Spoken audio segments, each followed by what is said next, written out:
여러분하고 하는 이번 강의는요, 기초 강의라고 되어 있는데 사실은 기초 강의하고 기본 강의를 제가 합쳐 놓은 겁니다. 그래서 강의 하나로 기초하고 기본을 한꺼번에 들을 수 있게끔 조치를 취해 놓은 거고요.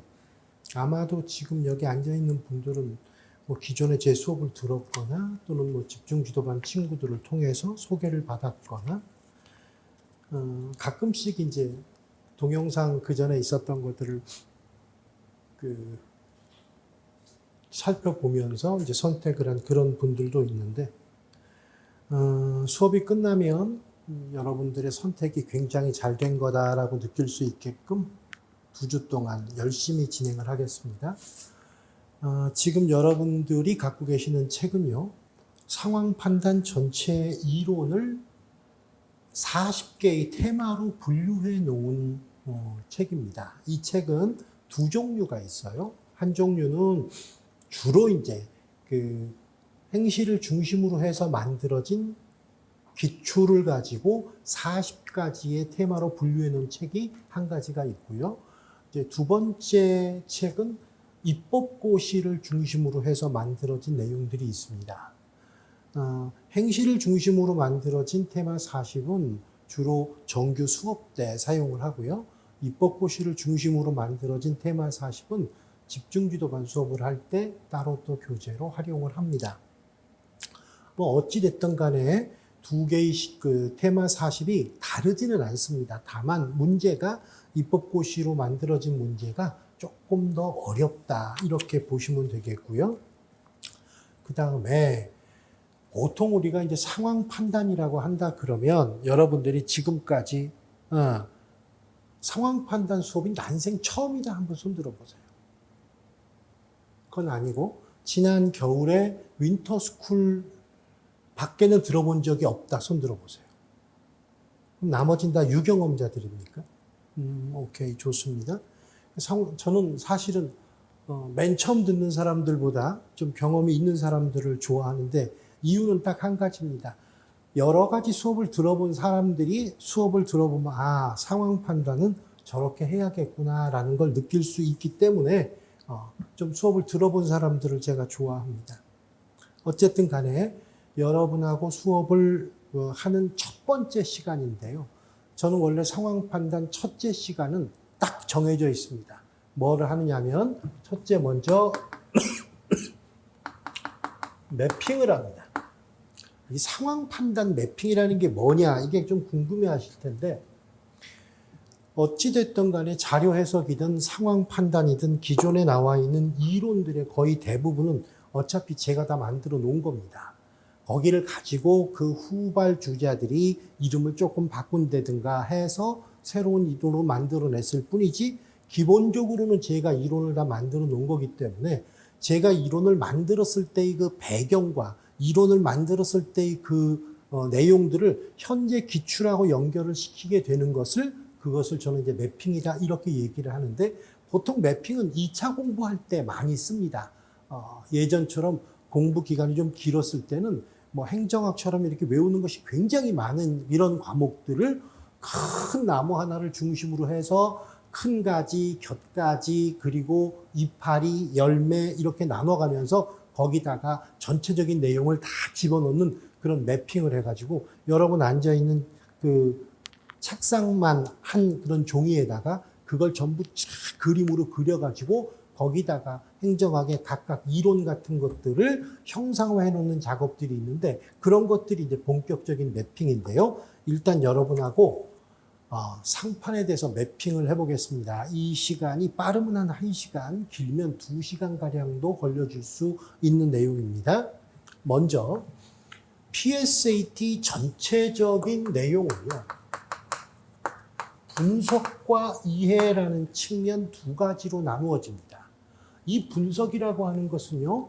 거기 지금 현재 있는 내용을 쪼개서 판단하는 작업을 분석이라고 얘기를 하고요. 여기 이해는요. 그것을 쪼갠 다음에 다시 자신의 생각과 타액을 거기다가 묻혀서 새롭게 반죽을 해서 판단하는 작업을 이해라고 합니다. 보통은 분석보다 이해가 조금 더 어렵습니다. 하지만 지금 일본의 PSAT 같은 경우는요. 분석이 그 한 20, 30% 되고요. 대부분이 다 이해 문제들로 구성되어 있습니다. 우리 문제들이 거기서 조금 이제 처음에 출발할 때 그 따왔기 때문에 그 형식을 크게 벗어나지는 않거든요. 물론 이제 지금 같은 경우는 일본의 PSAT 문제보다 우리 PSAT 문제가 훨씬 더 앞서 있습니다. 그럴 수밖에 없는 게 일본은 보통 일종 교양이다 그러면 그게 이제 5급 시험이고요. 2종 교양 시험이다 그러면 그게 7급 시험인데 5급 시험이나 7급 시험에 자료 해석 문제라는 게 5개입니다. 그리고 상황 판단 문제라는 게 9개에서 11개 정도 나와요. 그런데 우리는 한 해에 5급에서 40개 나오죠.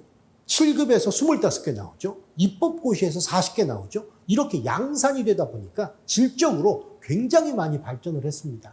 그래서 제가 자료 해석과 상황 판단을 수업을 하는 초창기에는요.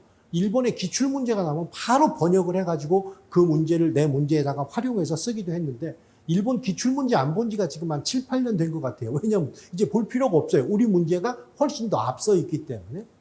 자, 어쨌든 간에 이렇게 분석과 이해 측면에서 일본 애들은 한 7, 80%를 이해에다가 중점을 두고 있는 반면에 우리 시험은 이해 쪽에 들어가는 문제들이 현재 약 한 40% 정도 됩니다. 네, 이 얘기를 왜 하느냐면요. 상판 시험 문제에서 보통 이제 평균적으로 얘기해서 우리한테 주는 문제가 한 45점 정도입니다. 저거 공부 안 해도 맞습니다. 문장 읽고 대충 판단해보고 하면 이거 같다 해가지고 쓸 수 있는 문제가 보통 한 45점 정도 됩니다. 이 문제의 대부분이 여기서 오는 거예요. 그러니까 여러분들이 글을 읽을 줄 알고 규칙을 판단할 줄 알기 때문에 보고 딱딱 쪼개서 분류하다 보면 답이 이거일 수밖에 없다. 물론 시간은 좀 걸립니다만은 어쨌든 그런 문제만 갖고 풀었을 때 기본적으로 이 점수는 맞습니다.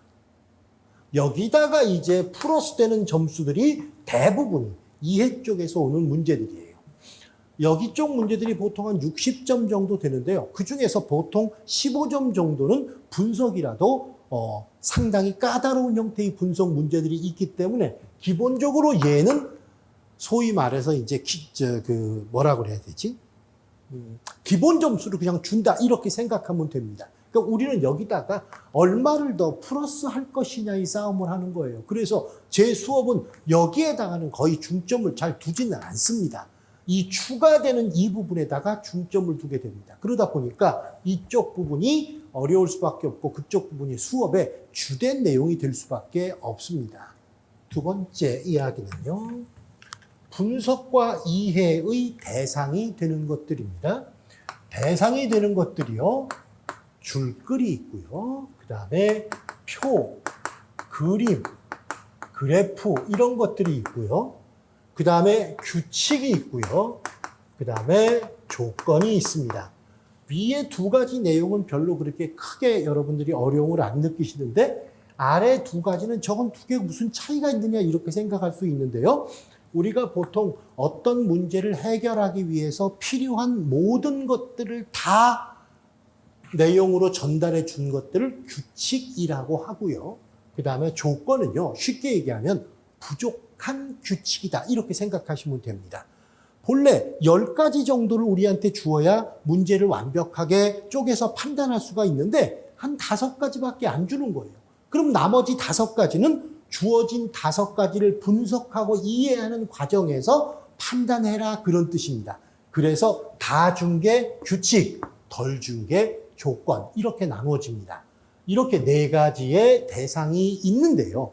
이 4가지 대상 중에서 지금 제가 동그라미 친 저 부분이 주로 자료 해석 영역에서 출제되어지는 내용들입니다. 그리고 이제 나머지 것들이 상황 판단인데 어차피 이 상황 판단이라고 하는 것은요. 좌측에 자료 해석이 딱 밑받침이 되어 있고요. 우측에 언어 논리가 밑받침이 되어 있고요. 그 위에 서 있는 겁니다. 그래서 상황 판단 속에는 자료 해석적인 요소도 들어가 있고 언어 논리적인 요소도 들어가 있고 한꺼번에 이걸 다 포함하고 있는 게 상황 판단이라서 세 과목 중에 가장 고급된 지식이고요. 그러다 보니까 세 과목 중에서 가장 발전이 더딥니다.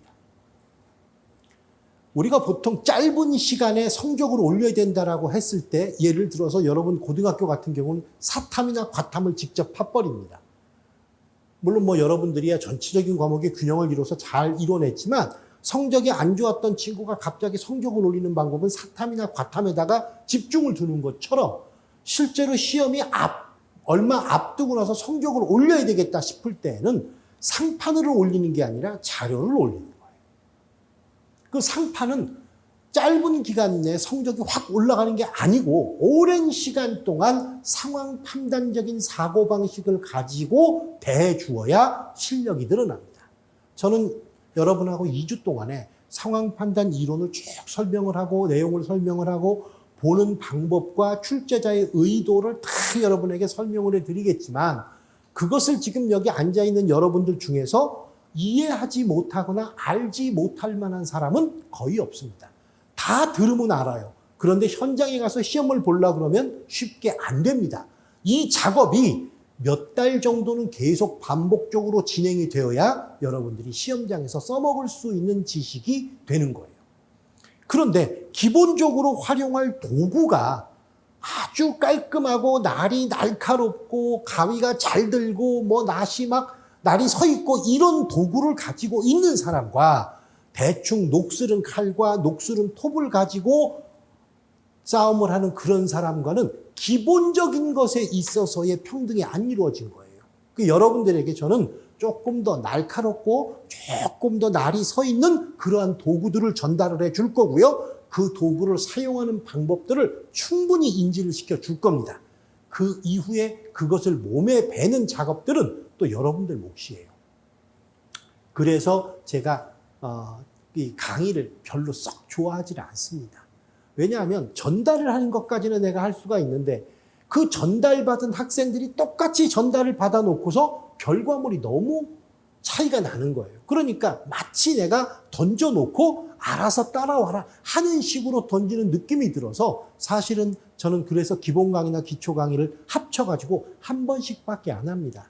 그리고 이제 강의가 끝나면 집중 지도반을 통해서 전부 다 질문하고 답변하고 대화하고 하는 식으로 수업을 진행하는 걸로 앞으로 진행을 할 겁니다. 자, 요렇게 만들어져 있는데요.